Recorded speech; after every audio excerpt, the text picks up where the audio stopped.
this is Valerie Aiello, and you're listening to Idea Diary. Thanks for coming back to my office and hanging out. Okay, today I wanted to bring to you the summary, or my summary, of the book 11 Immutable Laws of Internet Branding by Ries and daughter Laura Ries. Al and Jack, I guess, stopped making books together at a certain point.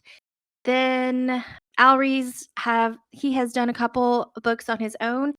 And then he started working with his daughter. She obviously got the concept really well, and she's also a professional marketing person, and they still have a firm today. For whatever reason, just totally into this guy and his ideas, and I'm just trying to archive what I'm learning, reading all of his books, because even though it might be a little bit boring, I feel like for my personality, if I just don't do it, then I will find a lot of other things to do, and then it will get left behind. So I'm going for it. I've got a couple more books that I'm curious about, especially just by Laura Ries on her own. Let's go with the 11 Immutable Laws of Internet Branding. So this was written in 2005. They made some predictions, got some right, some didn't. I guess you would say some didn't, stand the test of time. But I think everyone is making predictions, even today. So you're not going to be 100% right all the time. But the bulk of this is pretty interesting. If we think of the 22 laws of immutable branding, they're saying it's a different ball game when you go into the internet. And number one is law of either or. And you have to decide, is your business an internet business, or is it just using the internet as a medium to, like, another way to sell the product?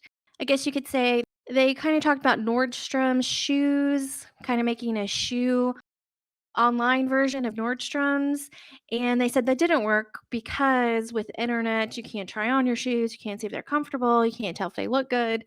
This was before, say, a company like Zappos really launched buying shoes online and making it a successful business. Based on their other suggestions of how to build a brand, I kind of know if I work for Nordstrom's and I want to make a shoe version of my Nordstrom product line, I probably need to make a new name it something new, and try to be the number one in that category rather than just to use my current popular name, Nordstrom's, to make a internet shoe business fun and number one in that category. Number two, law of interactivity. And this one, they say if you have a current company, make a new brand. If you want to launch something online, create a new category. And then when you have your internet aspect of your brand, you need to create some sort of activity for the user for the reason for being online. So their example was having reviews on your website and people being able to type in what they thought. They thought that was like an interesting interactivity when it comes to a website. Number three, law of common name. So they said kiss of death is a common name. And the internet age, name is everything. So if you have gift.com, cars.com, coffee.com, that URL is worth money, but you're probably not going to hit a number one or two spot in a category with a generic name. Number four, law of a proper name. When you do name your brand something, you want it short, you want it easy to spell. I always say 2 syllables if you can make it happen.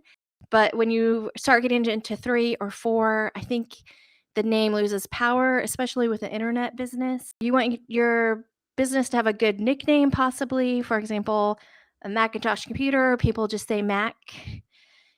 You want to suggest a category within your name. So bubble yum kind of suggests that it's gum.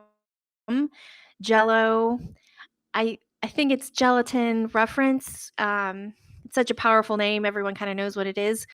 But Jello might mean gelatin dessert. You want a unique name. You want a speakable name. You want a shocking name if possible. And you want a celebrity CEO, which they said that in 2005, which has become even more of a huge thing as of today. So that was interesting. Just as a side note, I would kind of wonder what their opinion is on when brands combine with other brands. So Barbie versus champagne glasses. Like Barbie can combine with a lot of different companies. Does that make the brand stronger? I believe it does. Number 5, law of singularity. So when you're making an internet brand, you want frictionless shopping. They believe the laws of branding are can be subject to change. So, think about that. Narrow your focus or create a new category. So this law of singularity, they had two different definitions when it came to the 22 immutable laws of internet or of branding and of marketing. So in the marketing book, their law of singularity was one substantial move is going to result in most of your success. So that was the 80/20 thing where you out of 100% of your work, 80% of it is for no reason, for nothing, and 20% of your work is going to be what gets you success. You wanna focus on that 20% as much as possible. In the 22 Immutable Laws of Marketing book, they said law of singularity is single-mindedness, which they're sort of saying that here again is, just narrow focus and create new categories. Number 6, law of internet advertising. This is 2005. They said to advertise in the real world, which obviously that's changed quite a bit with Instagram ads and Facebook ads and just internet ads in general. And again, they talk about PR creates a brand. You need your PR going, and when your PR slows down, then that's when you use advertising to keep your business in the eye of the people. So PR first, advertising second. A little aha moment is they said to when you're doing marketing for an internet business, radio is a great way to do this because radio is not visible. And a lot of times when you see an ad for something.com, you don't really know what that is until you go to the website. So I thought that was a great tip. Number 7, Law of Globalism. So I know in a speech that I heard that Laura Ries said was she said that countries become rich by exporting. That was interesting to me to just kind of realize the most wealthy countries export out all their stuff. They're not just selling it within their own nation, they are selling it across the world. And just in general, the internet demolishes borders. So this was something they were realizing in 2005. Number 8, law of time.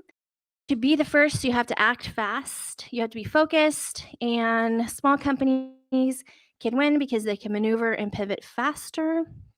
Number 9, law of vanity. Don't think you can do everything and keep your brand focused. Increase your share of the market, expand your market. It was kind of a confusing concept because they talk about narrowing everything down. And so I think what they're talking about is like when Amazon took over books, when they came to the marketplace, they kind of dominated and blew out every bookstore that could ever imagine to have existed. So they recommend to go global and dominate your category. And I think in this chapter, they talked about Amazon should not try to expand to other types of categories. They should stick with books and books only. And you would think that that was kind of a fail, like that didn't age well type of thing. But I do think their advice when it comes to you can change categories if there are no competitors. So I don't think necessarily Amazon had any competitors. Once they dominated the bookstore market, I feel like they could go into a lot of different directions. And I feel like what Amazon focused on was logistics. So once they kind of got a handle on you're ordering a book, a movie, all the things you find at a bookstore, a record, that once they got that logistics down to get things fast to your house, then they could there's no reason for them not to expand everything. So I think ultimately what Amazon is a logistics company. I'm not excited for the Amazon drones to exist on the earth, but who knows how crazy it can get.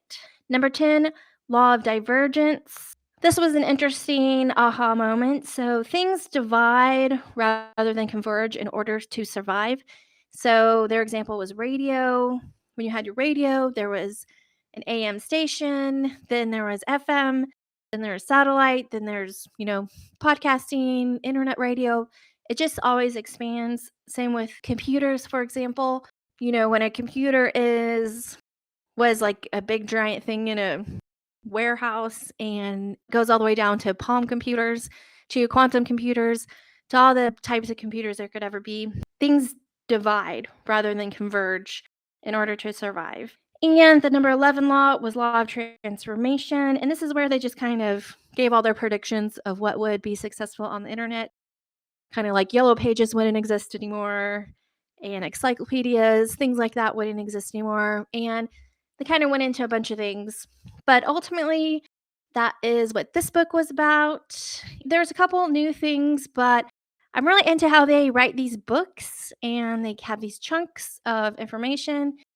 And as they get better at communicating their ideas, they kind of come out with a new book. So I'm really inspired on a lot of different levels, and it's really good marketing and info and fun, maybe a little nerdy, but I got to get this.